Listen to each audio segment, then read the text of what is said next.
प्यारे बच्चों, कक्षा 10वीं गणित का एक महत्वपूर्ण प्रश्न हम देख रहे हैं स्क्रीन पर। ये बहुत ही इंपॉर्टेंट क्वेश्चन है, प्राय एग्जाम में पूछे जाते हैं। ध्यान देंगे, प्रश्न पढ़िएगा। PAB वृत्त की छेदक रेखा। छेदक रेखा किसे बोलते हैं? जो वृत्त को भेद करते हुए एक रेखा गुजरे।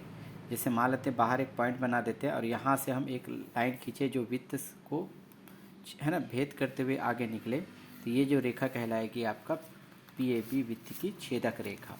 तो इस तरह से हम सबसे पहले है ना एक छेदक रेखा वृत्त की छेदक रेखा खींच लेते हैं ऐसे, जो वृत्त को A और B पर प्रतिच्छेद करता है ना, यानी कि वृत्त को यहाँ पर और यहाँ पर प्रतिच्छेद कर रहा है, इसी का नाम देंगे हम A और B, और इसको बना लेते हैं P। तो PAB वृत्त की छेदक रेखा हो गई और वृत्त को A और B पर प्रतिच्छेद करती है। ये पहला प्रोसेस हो गया।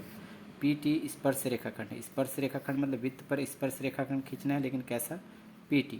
तो P तो है, तो P से ही खींचे जाएंगे। तो स्पर्श यानी टच होना चाहिए वृत्त, तो यहाँ पर देखिए टच हो रहा है, तो इस तरह से हम एक रेखा खींच लेंगे PT। ये रेखा कहलाएगी, ये वाला पॉइंट होगा आपका T। तो PT स्पर्श रेखाखंड हो गया। और इसके बाद सिद्ध करना है, दिया गया है PA into B is equal to PT का स्क्वायर।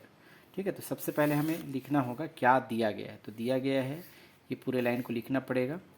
PAB वृत्त की छेदक रेखा है, वृत्त की छेदक रेखा है जो वृत्त को A व B पर प्रतिच्छेद करती है, ये लिखेंगे। तथा PT स्पर्श रेखाखंड, स्पर्श रेखाखंड है, इतना दिया गया है। दूसरे लाइन पर हम टॉपिक में लिखते हैं क्या सिद्ध करना है ना, सिद्ध करना है, ये भी लिखा दिया गया है आपको कि PA इंटू PB का हम गुना करेंगे तो PT का स्क्वायर हमें प्राप्त होना चाहिए। तीसरा, इसके लिए हमको रचना करनी पड़ेगी। तो रचना के लिए हम क्या क्या रचना करेंगे, देखिए ध्यान से, उसी को रचना में लिखना है। तो सबसे पहले हम देखेंगे यहाँ पर ये वृत्त का केंद्र है, जिसको हम O मान लेते हैं, और A से B को हम देखेंगे वृत्त के लिए क्या है, जीवा है। तो वृत्त के केंद्र से जीवा AB पर हम क्या करेंगे, लंब डालेंगे। तो लंब डालेंगे तो यहाँ पर आप देख रहे थे M, तो OM लंब डाला गया किस पर, AB पर। पहला रचना में लिखेंगे। दूसरा है OA को मिला देते हैं, ठीक है, और O को T से मिला देते हैं, 2 हो गए। और तीसरा मिलाएंगे O को A से। 3 चीज़ों को पहले मिलाया गया। पहले लिखेंगे OA OT OP को मिलाया गया। पहला पॉइंट OA OT OP को मिलाया। दूसरा हमने क्या किया, O से M इस पर यानी जीवा पर लंब डाला गया, OM लंब AB खींचा, ये हो गया। अब हम इसे प्रूफ करके दिखाने वाले हैं। तो हमारा बायां पक्ष है PA इंटू PB, तो लिख लेते हैं अब PA इंटू PB बराबर, ठीक है, PA का मान रखना है। इसको समझने के लिए हम एक रफ कार्य करते हैं, ध्यान देंगे तभी समझ में आएगा, है ना। यहाँ पर हमारे पास एक लाइन बना हुआ है, देखेंगे P और A है और M है और B है यहाँ तक, और हमें ज्ञात करना है PA का मान। तो सबसे पहले देखिए PA का मान ज्ञात करना है, तो B को ड्रॉप कर दे, हटा देते हैं। तो हमें 3 पॉइंट दिख रहा है, PA और M। तो हमें ये वाला मान ज्ञात करना है, यहाँ से यहाँ तक की दूरी। तो यहाँ से यहाँ तक की दूरी ज्ञात करने के लिए हम क्या करेंगे, इस टोटल दूरी में इस दूरी को घटा देंगे, तो हमें PA का मान ज्ञात होगा। चलिए एग्जाम्पल और दूसरा लेते हैं ताकि हमें स्पष्ट रूप से समझ में आ जाए, है ना। ये गांव है, मान लो, जाए हम समझ लेते हैं कि ये तरेंगा है गांव का नाम, और ये अशोका है, और ये है ढौर। ये 3 गांव हैं, और यहाँ इस गांव का नाम है P, इस गांव का नाम है A, इस गांव का नाम है M। समझिएगा, मान लेते हैं कि हमें यहाँ से यहाँ तक की दूरी ज्ञात करनी। तरेंगा से ढौर की दूरी मान लो जाए 20 किलोमीटर है, एग्ज़ाम्पल, और अशोका से ढौर की दूरी कितनी है, 5। तो आपको ये पता चल जाएगा कि तरेंगा से अशोका की दूरी कितनी होगी, 15 होगी। तो 15 कैसे आया होगा, 20 में हम 5 को घटाए हैं, यानी इस टोटल दूरी में इतने दूरी को घटा देंगे तो इस दूरी का मान पता चलेगा। तो वैसे ही क्या करेंगे यहाँ पर PM में, है ना, पी एम में हम किसको घटाएंगे, ए एम को घटा देंगे, तो हमें किसकी दूरी प्राप्त हो जाएगी, पी ए की दूरी प्राप्त होगी। तो पी ए के बराबर हम लिख सकते हैं P M minus A M. तो इस तरह से हम लिखेंगे P M minus A M कोष्टक में, फिर गुना, फिर पी बी। पी बी के लिए हम देखेंगे, फिर से उसी स्टेप को हम फॉलो करेंगे। यहाँ पर है पी ए एम बी। अब हम क्या करेंगे, ए को ड्रॉप कर देंगे, यानी फिर से हम नया बना लेते हैं। पी है, बीच में एम है और ए है ना, और लास्ट में क्या है, बी। ये देख सकते हैं पी एम बी, इसी को लेना है, ए को हटा देते हैं। तो हमें ज्ञात करना है किसका मान, पी बी का मान ज्ञात करना है। तो पी से बी का मान कैसे ज्ञात होगा, टोटल दूरी का मान ज्ञात करना है। तो पी एम में एम बी को जोड़ेंगे, यानी कि पी बी का मान कब ज्ञात होगा, जब पी एम में हम जोड़ देंगे एम बी को। ठीक है, तो एम बी के स्थान पर ये लिखा जाएगा P M plus M B, P M plus M B.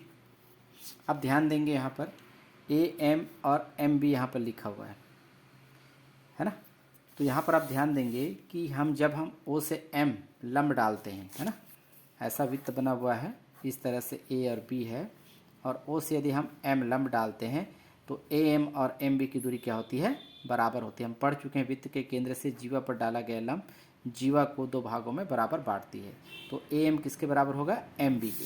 तो हम क्या कर सकते हैं, यहाँ पर एम बी के स्थान पर, यानी कि हम लिखेंगे, हम जानते हैं कि ए एम बराबर होता है एम बी।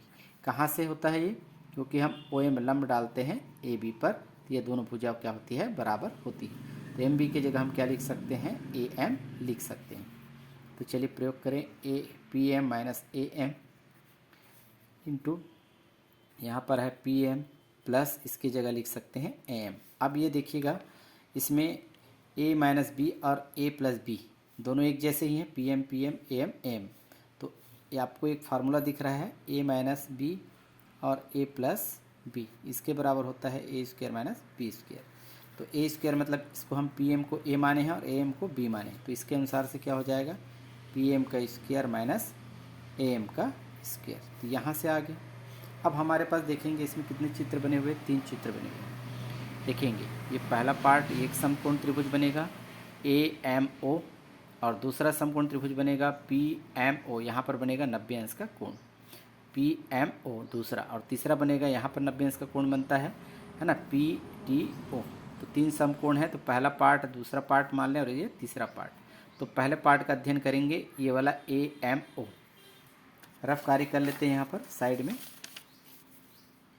इस तरह से बनाया गया है, ए है, एम है और ये ओ, ऐसा ये समकोण त्रिभुज दिखाई दे रहा होगा, ए एम ओ। टॉपिक लंबा होगा लेकिन ध्यान से समझे। तो ये आपका कर्णभुज होगा, क्योंकि ये समकोण है ना, ये लंब आधार किसी को माना जा सकता है, ये कर्णभुज है। तो पाइथागोरस प्रमेय इसमें लागू होगा, तो कर्ण क्या होगा, ओ ए का वर्ग बराबर, है ना, इसको हम मान लें लंब, तो ओ एम का वर्ग प्लस आधार क्या होगा, ये वाला ए एम का वर्ग। तो हम क्या कर सकते हैं, ओ ए की जगह हम ये वाला वैल्यू लिख सकते हैं। तो हमारे पास देखेंगे यहाँ पर एम का वर्ग हम रखना चाहते हैं एम के स्थान पर, तो एम का वर्ग आप क्या करेंगे, यहाँ पर लिखना चाहेंगे, फिर से मैं बता देता हूँ। ओ ए का वर्ग है कर्ण का वर्ग, ओ एम का वर्ग लंब का वर्ग मान लें, और एम को मान लेते हैं आधार का वर्ग। तो हमारे पास दिखाई दे रहा है ए एम का वर्ग, यहाँ पर भी है ए एम का वर्ग। तो एम का वर्ग निकालने के लिए यहाँ से हम क्या करेंगे, प्रोसेस करेंगे। तो ये वाला इधर ले आते हैं, ओ ए का स्क्वायर माइनस ओ एम का स्क्वायर बराबर क्या बचेगा, ए एम का स्क्वायर। तो ए एम के स्क्वायर की जगह ये वाला वैल्यू लिखे जा सकते हैं। इसको हम साइड में लिखेंगे, देखते जाइए ध्यान से। तो पी एम का स्क्वायर माइनस कोष्टक में लिखेंगे, यहाँ पर कहाँ से आया कि त्रिभुज ए एम ओ से, है ना, ओ ए का वर्ग बराबर ओ एम का वर्ग प्लस ए एम का वर्ग। तो एम का वर्ग के बराबर क्या मिले हमें, एम का वर्ग के बराबर मिला ओ ए का स्क्वायर माइनस ओ एम का स्क्वायर। यहाँ पर रखेंगे हम ओ ए का स्क्वायर माइनस ओ एम का स्क्वायर। अब कोष्टक हटा देंगे क्योंकि माइनस है, इसलिए हम कोष्टक में रखेंगे। आगे प्रोसेस करेंगे, पी एम का स्क्वायर माइनस, कोष्टक हटाएंगे तो ओ एस का स्क्वायर माइनस में होगा और minus minus plus O M का स्क्वायर। ये दोनों पद जो है प्लस में है, पी एम का स्क्वायर प्लस ओ एम का स्क्वायर माइनस ओ ए का स्क्वायर, है ना। इसको यहाँ रख दिए, इसको यहाँ रख दिए, इससे कोई फर्क नहीं पड़ने वाला। अब देखते हैं ये वाला जो वैल्यू आगे है, आगे हम प्रोसेस देखेंगे। हमारे पास एक और समकोण त्रिभुज है पी एम ओ, तो है ना, तो ओ से पी क्या होगी आपकी कर्ण होगी, और पी एम आधार, और ओ एम क्या होगा लंब होगा। तो यहाँ पर भी हम अध्ययन करते हैं तो हमें क्या मिलेगा, साइड में हम इसका प्रोसेस करेंगे त्रिभुज पी एम ओ में, तो ओ पी का स्क्वायर कर्ण होगा, है ना, लंब होगा ओ एम का स्क्वायर, और प्लस पी एम का वर्ग क्या होगा आधार का वर्ग हो। तो आपको दिखाई दे रहा है ओ एम का वर्ग और पी एम का वर्ग, तो यहाँ पर भी दिखाई दे रहा होगा ओ एम का वर्ग प्लस पी एम का वर्ग, यानी इसके जगह हम क्या रख सकते हैं ओ पी का वर्ग रख सकते हैं। इस दोनों की जगह रखेंगे ओ पी का वर्ग माइनस ओ ए का वर्ग, तो हमारा दूसरा त्रिभुज भी सॉल्यूशन हो गया।